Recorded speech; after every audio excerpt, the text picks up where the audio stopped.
Thank you for tuning into the Radicards podcast on radicards.com. I'm your host, Patrick Greeno, and today we've got Ryan Daly joining us for this Hey, episode. Hey, Ryan, how's it going? good. Nice to be back. Yeah, welcome. Welcome.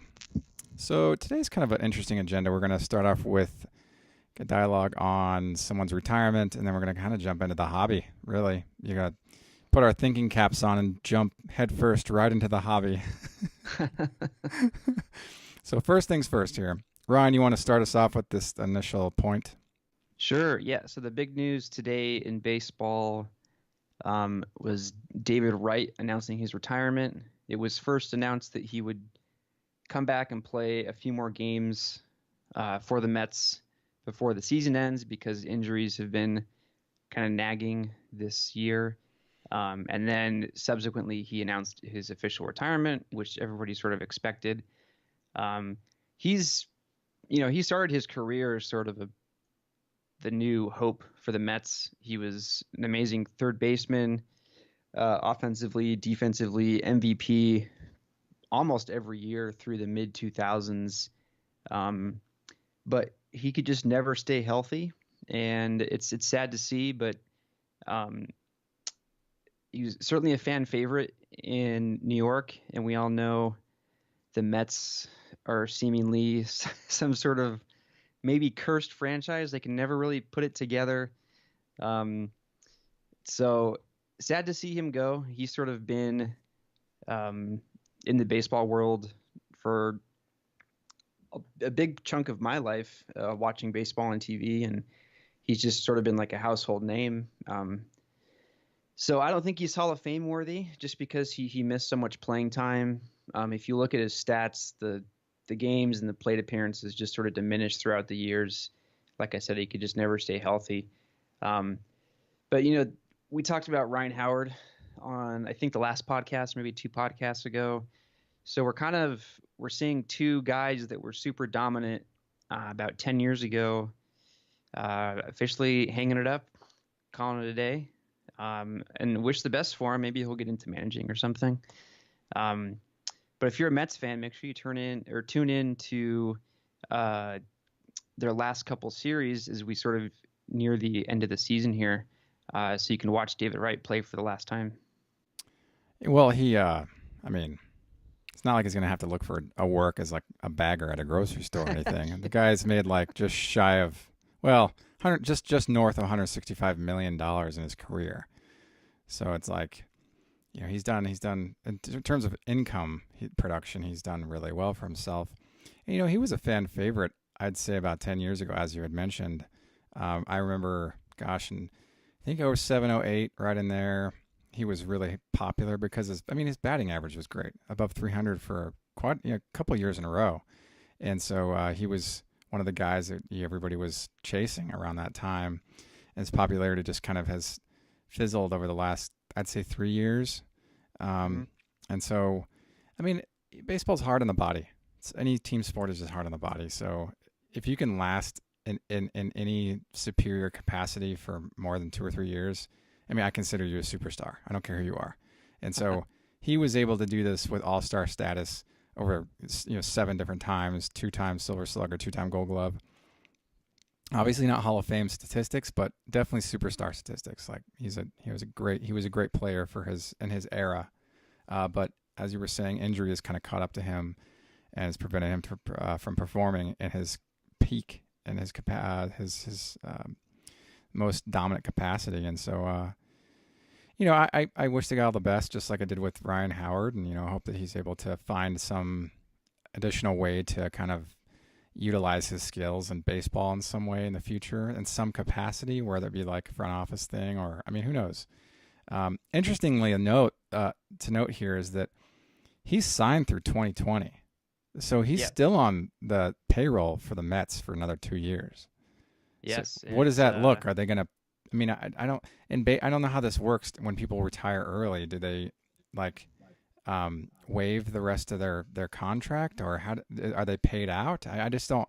I know it's not like football where you're paid based on performance. I'm not sure if it's the same way in baseball, and I don't know the actual details of that. Do you? I believe you were just paid out per your contract, but I sort of applaud him for doing that because a lot of players will just sort of see the contract through regardless of their performance. Hmm. It's been a big topic for the Angels with Albert Pujols because he still has, uh, I think, 2 years left on his deal, and he is not performing nearly as well as he did a couple years ago. All And right. so I think a lot of people, everybody likes Albert Pujols, obviously, but I think everyone's hoping that he just sort of has the awareness to just retire, take his money, not take the team down with him to say. And I applaud David Wright for doing that, just for sort of being aware of the situation and let somebody else, let a younger guy come up and take the third base position, let somebody else have a chance at it. So with the Pujols thing, the Angels front office and Mike Scioscia all had to know going in that they're going to buy him after he had already put in his best years, essentially. They're going to get a few more years, and then they're going to know that the natural course of aging is going to probably pull him down performance-wise. And so I think what's happening now is normal with Albert Pujols. I mean, is it anybody's fault that they're paying a lot of money for a non-performer or a low performer? No, but it's normal. And honestly, I think they got great performance from him over the years. I mean, he's going to be a first ballot Hall of Famer. I'm confident of that. He's one of the greatest hitters we've ever had. So with Pujols, he's kind of an interesting situation because he's given so much to baseball already, and he's at that natural decline in age where performance starts to kind of drop off a little bit. So buying a player for 10 years after they've put in 10 years essentially, you have to know that you're kind of buying him after his peak years. Like, you're not buying his best years now. You're buying now his slowdown years. And so David Wright's situation is interesting because he knows he can't give more, so he'd rather just bow out. Now, as a skateboarder, I used to follow a lot of the skaters growing up, the pro skaters, and there's one guy named Heath Kirchard. And he was also always so fun to watch pro skateboarding on the videos I used to watch. He was so much fun to watch. Such a great skateboarder. Just a fantastically entertaining skateboarder. Super talented. But one day, he got up and he was just like, I don't want to skate anymore. So he called his sponsors and everybody and he said, don't make my boards anymore. Don't make any of my product anymore. And he just stopped skating. And then he picked up like odd jobs. Like he was like pizza delivery for a while, and he was doing like Instagram for a company for a while, and now he's just kind of like a renaissance man because he does all these things outdoorsy. Like he's done things that are kind of like boating, extreme boating, and biking and things. But that's besides the point. The point is that knowing he didn't have his heart in it anymore, he didn't want to like just be on the team for the skateboard company that was sponsoring him just to be on the team. So he just called them up and said, like, don't make my boards anymore. And Right. I really respected that because if you're not in it anymore passionately for any reason, then that's like the best time to go and do something else with your life, not just live to live. You live for purpose, like do something else that makes you happy. And it might not be what you're doing now. Like with David Wright, it's not baseball anymore. It's going to be something else. With Heath Kirchard, it was not skateboarding anymore for some reason. He just went and did other things, and he's happy. And I totally respect that. I have a lot of respect for guys who can just hang it up and be completely honest and transparent about it with their team members. I really like that. Yeah, and I think we're all hoping Pujols um, hangs it up sooner rather than later. I think it just sort of depends on how much pride you might have, and sort of how you see yourself on the team. But these sort of contracts that we see, 10 years is such a long time. And I think we're starting to see less and less of that because it just doesn't make sense from a performance standpoint. So glad that David Wright was able to have that awareness, call it quits, let somebody else have a stab at that position. We'll see what happens with Pujols. He's due for another round of off-season surgeries and rehab, and so we'll get a Frankenstein Pujols next year yet again. Yeah, but his numbers, I mean, it's like, he's kind of like like a Marvel character in some ways. He's this like superhero type baseball player, regardless of his down years. I mean, even a down year, he's hitting like 20 plus home runs. You know, it's like Yeah, he's phenomenal. And it's I know that crazy. when the Angels signed him, they knew that they weren't going to get the production of a younger Pujols, but Yeah, just from a marketing standpoint and from a historical standpoint, he's hit so many historic home runs. He got home run 600 with the Angels. He got hit 3,000 with the Angels. yeah. So these sort of things are obviously they don't really help you win games necessarily. Hmm. But just to have the Angels jersey on, it's great for marketing. It's good to kind of get butts in the seats. So Totally. I get it from that angle. But at some point, if you're pushing 40 as a hitter and you've had leg problems and nagging injuries, it's probably time to just call it quits. Even if he hung it up this year, let's say like pre-end of contract, Pujols we're talking about now, he'd Yes. end with a career average above 300, over 600 home runs, and over 3,000 hits. Like, you'd be lucky to get one of those things in a career, just one of those achievements. And he's got three. I mean, not to mention his like OBP career is above 380. His slugging is above 550. I mean, he is like a superhero. And so I really admire Pujols regardless of his performance. The guy's highly decorated. He's just very tenured on the field, and I can appreciate the quality of his performance. But yeah, I mean, he's 18 years into his career. It's pretty incredible, actually. It's just incredible. So moving on, I want to just touch. I'm glad we got to talk about that because I think that's it's an important thing to talk about when you talk about guys who we've kind of remember their heyday and now they're retiring. So on eBay, some of you might remember a couple of months back, earlier this year, rather, Vegas Dave bought the 2009 Bowman Chrome Draft Superfractor, the Mike Trout, for $400,000. And recently, a seller listed the 2018 Topps Chrome Mike Trout Superfractor, and they want $150,000 for it. Now, I actually posted this on my Facebook group, which you should join, by the way. You can find that on Radicards.com. There's links to it where about in the headers. There's one. But Vegas Dave responded, and he was like, yeah, he's he was saying that the seller offered it to him for some crazy price, knowing that Dave bought that Superfractor for $400,000, and Vegas Dave turned him down, and then said that the card he was completely uninterested in the card. Vegas Dave said that's the seller, and the seller I guess didn't handle it well. He just Oh no. And I guess this has been discussed on Reddit as well, that that the seller's trying to figure out an identifiable price, knowing that Superfractor sold for $100,000 or $400,000, and everybody's saying, look, to expect to get like 2,000 on its best day. Like almost everybody's saying that number. Like if you just run it auction style, the chance of it closing around 2 is much higher than ever selling anywhere near the asking price. And I just thought that was kind of interesting how you can kind of see one guy buy a card for a crazy high price, and then you pull something, and then you look at that sale and think, well, I can replicate that with something that's that only is relevant in one factor alone, and that's the design factor, that it's a Superfractor. It's not a rookie. Trout's been playing now for quite a few years, and it's I don't want to say this like cynically, but in a way, a lot of modern Superfractors are kind of run of the mill. I mean, they're just all over the place.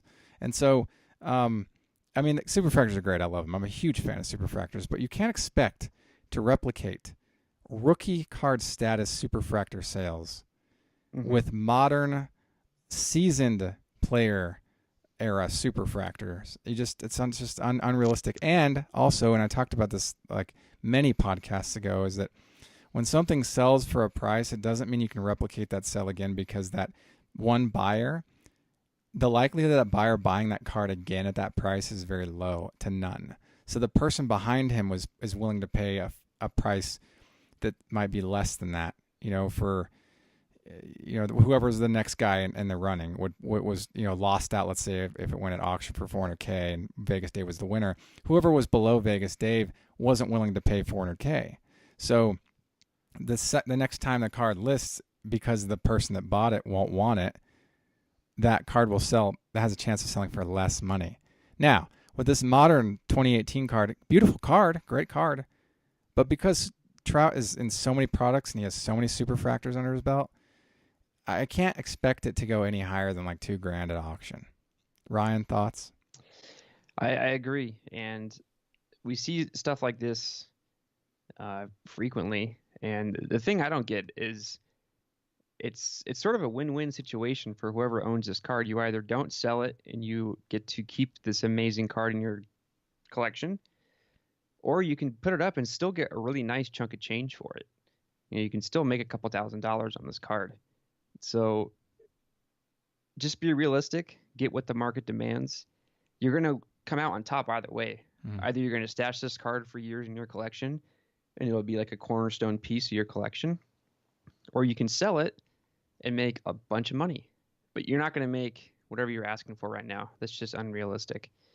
The Trout stuff is just going to keep going up and up in value. So if you're really stubborn about it, I guess you would just stash it and wait till he's retired, or maybe till he wins a World Series or something like that. But at this point, if you really think the card's worth that much, I would just hold on to it. It just doesn't make any sense right now in 2018.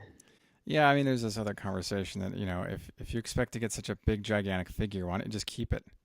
Like if the market has no interest in responding to your crazy high expectations, then maybe you don't want to sell it. Maybe it's good to just hang on to it. And that's okay. Right. Like, you don't have to sell it. I mean, if this is a card I pulled, I'd probably just keep it because I think it's a great card. Exactly. And if I can get $2,000 in another way. I don't need to flip a Trout Superfractor. And how often is it the case that we pull super nice cards like that? That's just a memory I just want to hang on to. So for me as a collector, I'm just a collector at heart. I would just want to hang on to the card itself. But just want to touch on that because it's just kind of an example of when you see something sell for high prices, it doesn't always mean you can turn that around on some other version of a card with the same player. Apples and oranges, So yep, totally apples and oranges. Totally. Especially, that 2009 Bowman draft is such a significant card now. Yeah. You're right. Apples and oranges. So I hope the seller, whoever has the card, takes this as a chance to sort of educate himself on, not all Superfractors are created equal. Right. And it depends on the year and the condition, all these sorts of things. Mm-hmm. So, he'll, like I said, he'll still make a bunch of money if he just puts it up at auction. But it's just kind of one of those things where you're not quite tuned into the market like you should be, and I hope he learns a lesson. Yeah, and there's no wrong answer here. It's just like if you really want to sell it, there's a way to do that. You can just start it at 99 cents and let the market just decide the value. That's really the best way to let things just go. There's always that bin that's around market value or around what you think it should sell for, but's realistic. There's another way to move product that way too. There are strategies there that are allow you to move things at ease, but then there are sometimes you can just identify when somebody just doesn't want to sell something. You can just on eBay you can go scroll through and find dozens on a daily basis of situations where sellers you can tell they're just not interested in selling their stuff. And it's not cheap to list. Sometimes you have to pay insertion fees, and so it's like you're actually at a loss when you list stuff that's crazy high and nobody wants to buy it at that price. So anyway, just want to touch on that. I think that's a good point. Moving on. Some of you might remember the 1990 Fleer Jose Uribe. I think that's how you pronounce his last name. Uribe. There was this trend for a while that's kind of gained some popularity of listing that card for crazy prices just as a joke, and it's kind of caught on. So there's sale records of this card selling for crazy high prices, but I think it's all fake. I honestly believe it's all fake.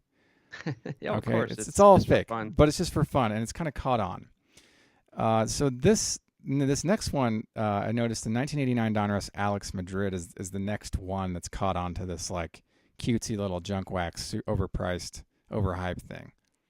Still worth less than a penny, by the way. But and like actual market value is like less than a penny, but this like perceived cutesy fun kind of entertainment like slapstick comedy that's happening on eBay. Uh, some of these cards are selling for like high double figures. I mean, it's joking, right? It's just joking. I think it's just the market's way of poking fun at market saturation that took place during this era, and I actually get a lot out of that. I think it's funny to me, but I just wanted to bring that up because it's the entertainment value is high. So, how many Alex Madrid cards do you think were printed? Billions. So here's what I would recommend these crazy eBay people do. They should find every single Alex Madrid card ever printed and sell them for a penny. Then maybe you'll make some money. Well, I mean it's too idealistic, right? Because like you can't sell something that doesn't have any intrinsic value. Like no monetary value. People don't go to shows looking for 89 Donruss Alex Madrid cards. Just like the same amount of people go to the same shows looking for 1990 Fleer Jose Uribe. I can't pronounce it right. I'm sorry, but it's like the likelihood of those actually returning any sort of significant financial return is almost zero. Like in the realistic market, like how often you go into a show and be like, hey, do you have an 89 Donruss Alex Madrid? It's like it's just sorry. I mean, I just this is the kind of stuff people like pack 800 count thick bricks for, and then throw those things in the fireplace to keep warm in the winter. You know, it's like I know people who have thrown this stuff away. They've burned it because it's essentially worthless. But I think it's kind of fun to see this kind of market hype because it still keeps a focus on the junk wax era, regardless of how little value it is. And I'm a big fan of the junk wax stuff, but I don't collect the commons. Like I just don't care. So like I look at this as from an observatory, like you know, as a kind of like on the bleachers watching, and it's funny to me. But it's funny for a couple different. One, it's time you're spending focusing on Jose Uribe. I think I did it right that time. I think you got it. And Alex Madrid instead of focusing on like Ken Griffey Jr. or John Smoltz or Randy Johnson, right? And so I guess it's just like, where do you want to spend your time? You know, like do you want to play around with like adding the Uribe or the Madrid card into the ethos, or do you want to focus on buying and selling some of the stars? I don't know. This is just kind of where my mind thinks, and it's kind of like maybe a wander, maybe a tangential. But Ryan, you want to add some thoughts? Yeah, I agree. Focusing on this stuff is a complete waste of time. It's a waste of an eBay listing, even. Totally. So, obviously, my suggestion of getting all the Alex Madrids and selling them, it was just a joke. But that's the only way I could see even coming close to making money on a Jose Uribe type player or an Alex Madrid type player. Here's my piggyback to that. You get all the Alex Madrids from $89, all of them, like every single billion copies, and you save one and you burn the rest of them. Then the one card might have a chance of making you more than a penny. Yeah, maybe. But you then have to actively broadcast that you've just destroyed every other copy, and then you find guys with bricks and boxes and sealed cases of 89 Donruss. There's just no end to it. You know, I always joke about it. They left the printing presses on day and night for like an entire year. But yeah, I just want to touch on that because it's sort of entertaining. Moving on. Ryan, you want to take the mic on this next one? This is point 4. Yeah, so recently there's a T206 graded set, graded by PSA, and it's the #1 set in the PSA registry. And if you don't know about that registry, you can search through graded cards on the PSA website to see population reports, what cards have been graded, what cards haven't been graded. So this seller has, gosh, how many does he have here? I mean, it's like hundreds. Hundreds of T206, which if you're not familiar, it's one of the most legendary sets in collecting, specifically in vintage cards. Mm-hmm.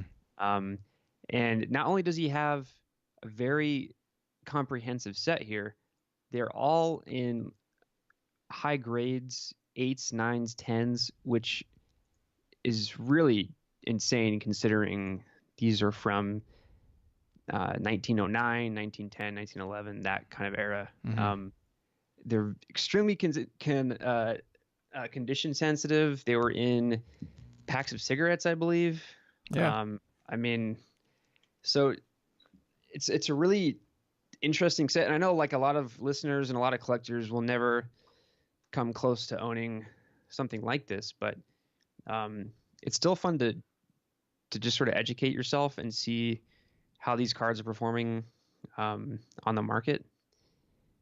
And if you haven't already, subscribe to Heritage Auctions email and like the PSA email list, because they're always sending out updates on fun auctions to follow. And even if they're out of your price range, it's still just fun to watch and to see what's happening in these kind of super high-end auctions. I've seen this set in various conditions. Myself, I collect this set in very low grade, and we're talking like raw as long as it's fully intact. Like just hammered. Because, I mean, I don't ever intend to pursue the set in any higher grade because I'm happy with the low grade examples. But just seeing this stuff in 7, 8s, and 9s is like transcendental. The colors, the centering. I mean, Yeah, they're the beautiful. colors alone are just it's magnificent. I mean, it's beautiful. It's a beautiful, beautiful set. And this gentleman has, at least the link that's published on our agenda, 520 different items. Yeah. And that's not even the full set because we looked, we couldn't find that he has the Wagner, but he does have the Plank and he does have the Sherry McGee error card, both of which are already well into the six figures. And so it's like really intense to see this stuff in this condition because it's so old, as Ryan was saying. And, if you can just have any one card in the set in a 7 or an 8, that's like a win. But this guy has hundreds of them. And so if you go to Heritage Auctions, if you're listening to this and you're on the blog post, you can click below and there's a link to this Heritage Auctions page where you can see these. So if you're on like iTunes or whatever, you can click back and actually see this, or you can just go Heritage Auctions, ha.com and search for it yourself. But it's amazing to see this volume of these cards in this condition with this color. I mean, they look practically brand new. It's just incredible. It's incredible. So keep an eye out for that stuff. Even if you can't afford it, it's just fun to watch. Yeah, and we're kind of like having a discussion on the owner of the cards, like what is his occupation? See, I think he's a deli clerk at a local Kroger, but Ryan thinks he might be like an attorney or a doctor. So I think I'm more accurate with my guess, but everybody's different in that capacity. Hey, deli clerks make, I mean, at least $12 an hour. I mean, I don't. Hey, if you bought at the right time and right, scrap some money together, it's possible, I guess. It's very impossible. Really cool stuff. The number one PSA T206 set is broken up and being sold currently on Heritage Auctions website at ha.com. Amazing, amazing stuff. I'm really glad we got a chance to talk about that. Let's see here. Let's talk one moment about the Plank card, though, while we're at it, because this card's really interesting. The reason here's what I'm kind of just telling it sort of the campfire talk. What I've heard why this card is so rare is it's my understanding that the printing plate broke during manufacturing and they only printed a few of them before it broke, leading that card to be exceedingly rare in any condition. So the gentleman that's selling this collection has a 7 and it's already at $280,000. It's got almost 7 days left at the time of this recording. So, I mean, you rarely see these. I saw one at the National one year. I'm just always shocked when I see this card because I know how rare it is. Just really, really cool stuff. Huh. I didn't know that. That's a cool tidbit. Yeah. And Yeah. then I guess for those who don't know, the most famous card from the set is the Honus Wagner. And it's my understanding, and maybe you can confirm this or elaborate, because they were in packs of cigarettes, Wagner did not want his name associated with tobacco products, so they had to pull him. So not only is he a Hall of Fame amazing baseball player, but pulling the card sort of mid-production just made it exceedingly rare. Yeah, that's the generally considered belief of what happened, but there's kind of no guarantee of really why his card is as rare as it is. But that's Sure. that's like what I've heard as well over the years, is that he didn't want to influence kids the wrong way. So I don't. Whatever the case is, that's obviously the most desirable card. Now, one of the other most desirable cards is the Error of the Sherry Maggie, and the name is spelled Magie. This gentleman has a PSA 8 of that card, already has reached 160,000. So, I mean, he's going to pull in a lot. And Ryan was saying earlier before we hopped on the call is that maybe he's selling all these to buy the Wagner. I mean, honestly, that's actually not a bad idea. And Seriously. he has a pretty good chance of getting enough funds together to be able to afford a low-grade Wagner, I would assume, after this all said and done. Maybe more than he needs. I mean, he's got like Ty Cobb's and 8s. It's just really amazing pieces here. And so, and Walter Johnson's, again, he's got a 9. It's incredible to look through this thing. So if you get a chance, definitely just at least have a peruse through this collection, just to like tell yourself now you've seen this collection is such a high grade. It's such a rare once in a lifetime opportunity, to see this kind of stuff. So glad we get to talk about that. Really, really cool stuff. We're going to finish off the podcast today really to kind of just talk about some stuff we got ourselves for our own collections. Ryan, I'm going to let you kind of take the mic, and then I'll just pick it up after you're done. Cool. So I've had a pretty fun month on eBay picking up a few odds and ends, and I did spend last Saturday at the Long Beach Coin and Collectors Expo, which I believe happens 3 or 4 times a year. If you're into sports cards or coins and you're in the Southern California area, I would definitely recommend it. It's super cheap, and I got in for free just by being on having like a free PSA membership. They'll send you an email and you can print out a coupon, super easy. So it's worth just going down there. It's very coin heavy and stamp heavy, but the dealers that I spoke to that had sports cards had really nice selections.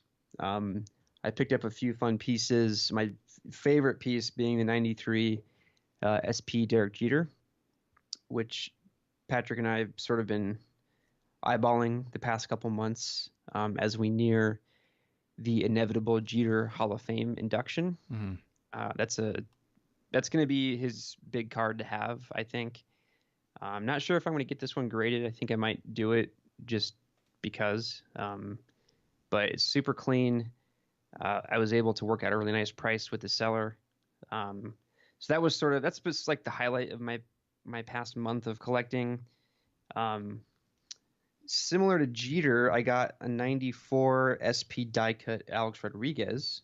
That's a great card. This was an eBay purchase. Another player that Patrick and I have sort of been keeping tabs on just because we're both under the impression, and this is up for debate, obviously, but at some point these steroid guys, the Clemens, the Bonds, the A-Rods of the world, they're going to be in the Hall of Fame in some way. And the A-Rod stuff, I mean, the 94 Flair, 94 SP die cut, these used to be huge cards. And we could see a spike again, and they're relatively affordable right now. So I think it's worth it just to maybe build a little stash. And if he doesn't make the Hall of Fame, it's still a really cool card. I remember, just drooling over these cards when I was a kid. They were in showcases all over California in hobby shops. So that's sort of my second highlight. And then my third highlight, huge card. I had to take out personal loan to purchase this, actually. 1991 Upper Deck Rex Hudler autograph. So that's going to go into a safe deposit box in my local bank. Uh, Because everybody wants that card from you, man. So like, make sure to everybody keep it wants safe. it. Um, so I'm very happy to secure that. I saved up for years and years. I actually have several Rex Hudler autograph cards, and happy to have this one in the collection. It's awesome. Yeah, the Long Beach Expo coin and stamp show is a cool, fun experience. Even if you don't like buy anything, it's just a fun Saturday. And that typically that show is 3 days. It's like Friday, Saturday, Sunday. Maybe Thursday, Friday, Saturday, whatever the case is. It's a weekend thing, and it is quarterly.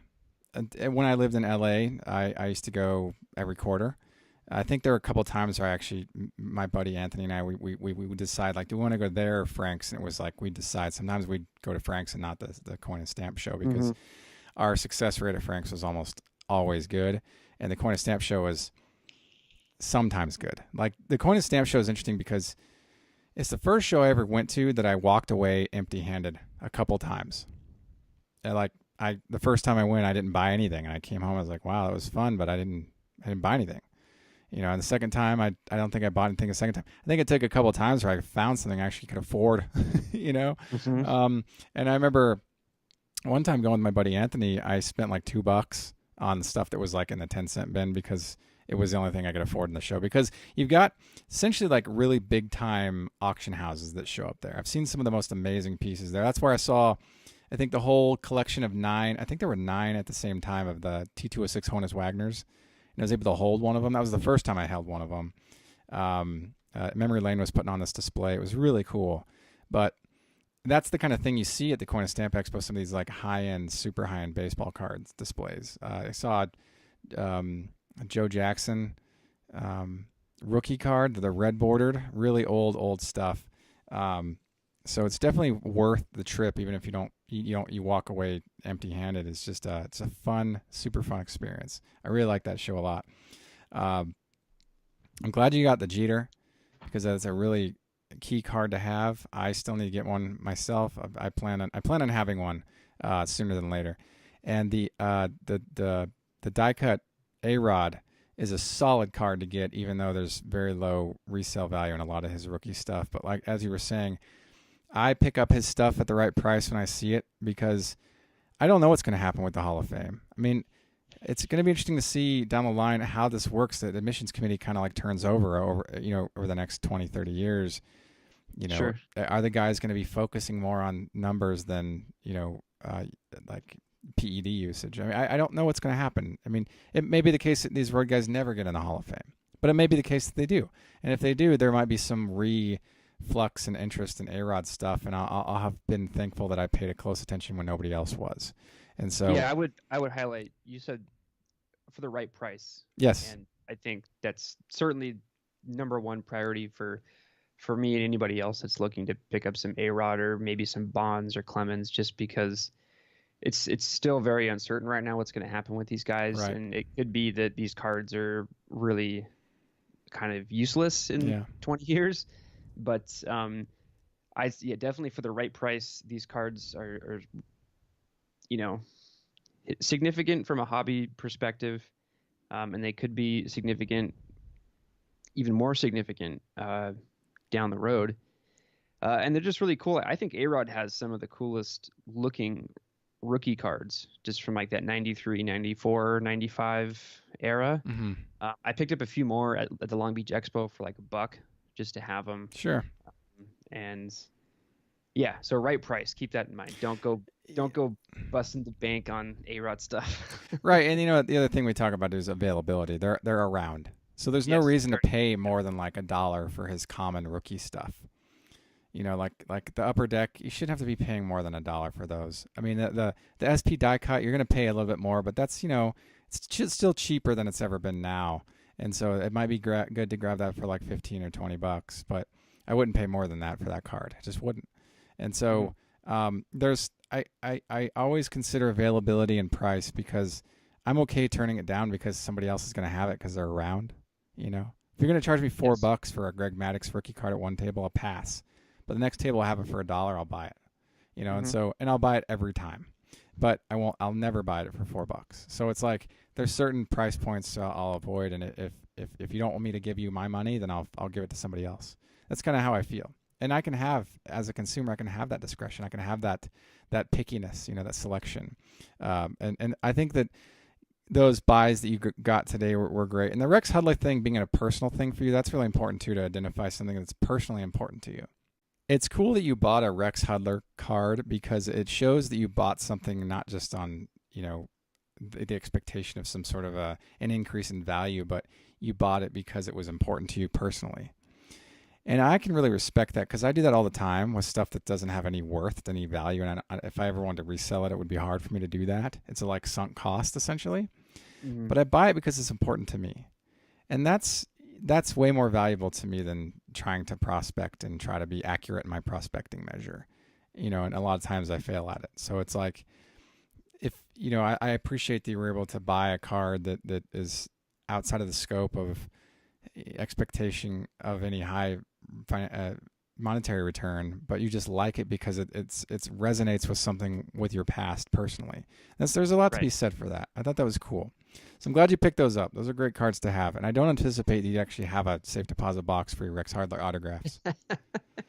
No, I'm very stingy with my Rex Hudler autographs. Actually, there's a lot of them on eBay, surprisingly, and I only purchase them if they're at a very low price. Oh yeah. So don't worry that I'm not wasting all my paychecks on Rex Hudler. Oh, I'm worried. I'm losing sleep over this, man. So I'll tell you about 3 cards that I recently got. I actually got these in the mail today. They all came in they were shipped in my PO box at the same time.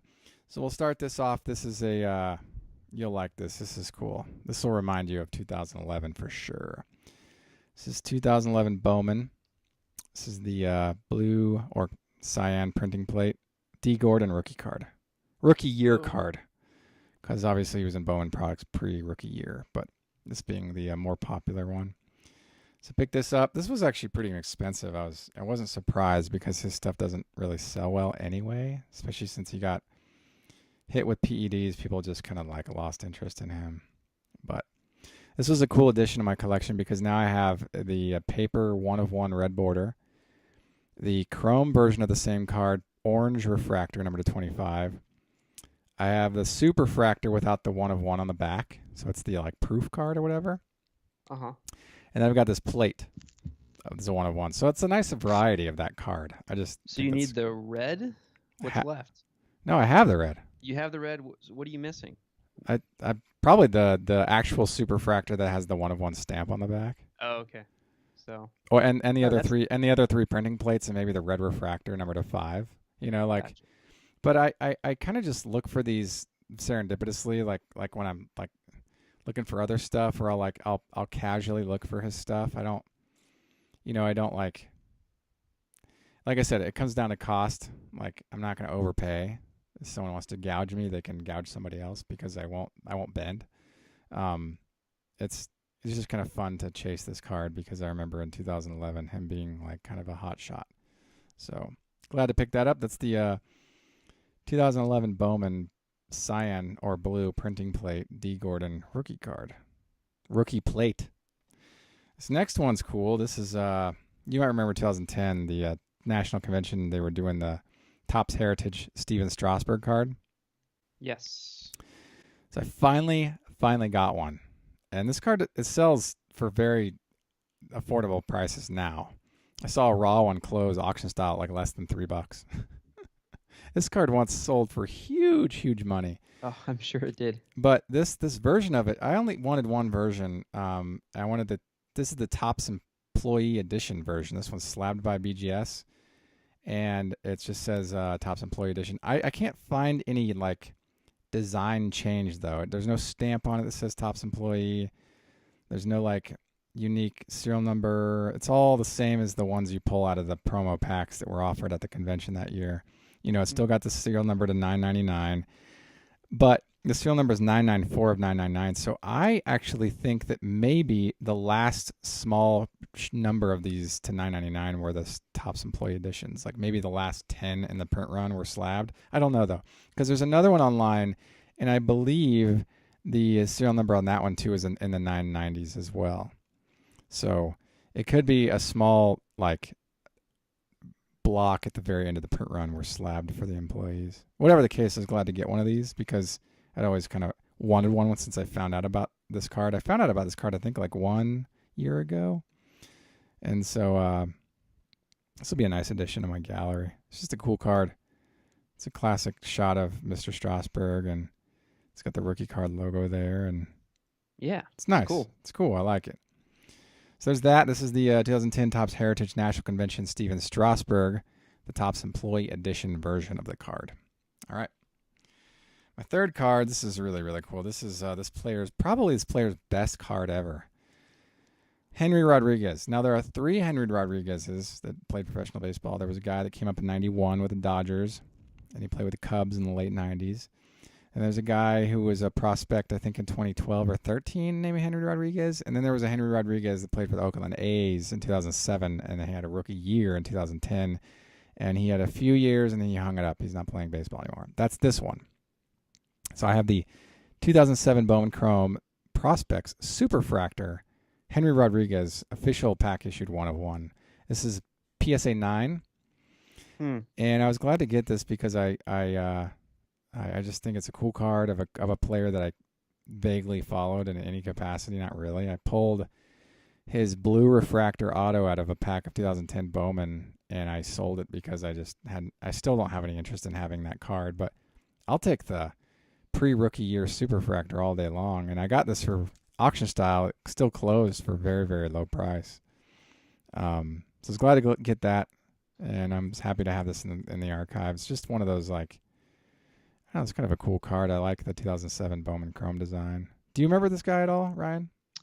I don't remember him at all. I've been racking my brain trying to think of how I might know this player, but I can honestly say I don't remember him. Mm-hmm. That being said, we're both fans of Superfractors. They're so cool. You have a nice little stash of them. It's a fun card to have. It is a fun card to have. And, you know, I'm pretty picky on the ones I pick up. I kind of have to have some identification of the player. Some. Because there's a lot of these guys I don't know who they are. You know, I never heard of the player. They never came up in the pros. You know how Bowman is. They showcase and feature guys that might not ever set foot on the pro field. Right. So you'll come across Superfractors of guys and you're like, who is that? And that was in 2009.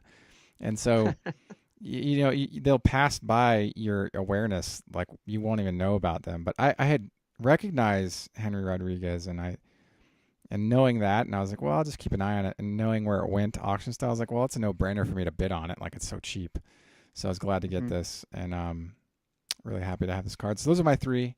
So really glad to have these. And like I said, these weren't that expensive. I think overall, probably less than $50 for the 3 of them. So just glad to get those. So my three ads for today, randomly, I have a little stack here on my desk of stuff I gotta archive, and I just grabbed the top 3, and those were them. So cool stuff. Ryan, thank you for joining us on this podcast. Do you have any final thoughts? I think we covered everything for this week. Lots of hobby news this week, more than actual baseball news. So we'll see what happens in the world of baseball as we approach the end of the season. Mm-hmm. I think that the biggest things right now, if you're a fan of any NL West team, the race is super tight for the wild card spot. Rockies, Diamondbacks, Dodgers. I mean, all these regular season games sort of turn into very significant events. So could be some pretty hot games coming up. So when we check in next time, we'll be much closer to the end of the season, closing in on the postseason in October. So stay tuned, especially if you're a fan of one of those teams that I mentioned. Yeah, I mean, it's always fun to see kind of where we are in October with who's playing, and it's just a fun month for baseball, you know. So, or it can be, you know. It's kind of fun in October to see where we are. So, good stuff. Thanks for joining us today. I really appreciate that, Ryan. Cool. Thanks for having me. Looking forward to the next one. Of course. Thank you for tuning in to the Radicards podcast on Radicards.com. I'm your host, Patrick Greeno, and until next time, enjoy collecting. If you like this content, please subscribe. Thank you. Enjoy collecting.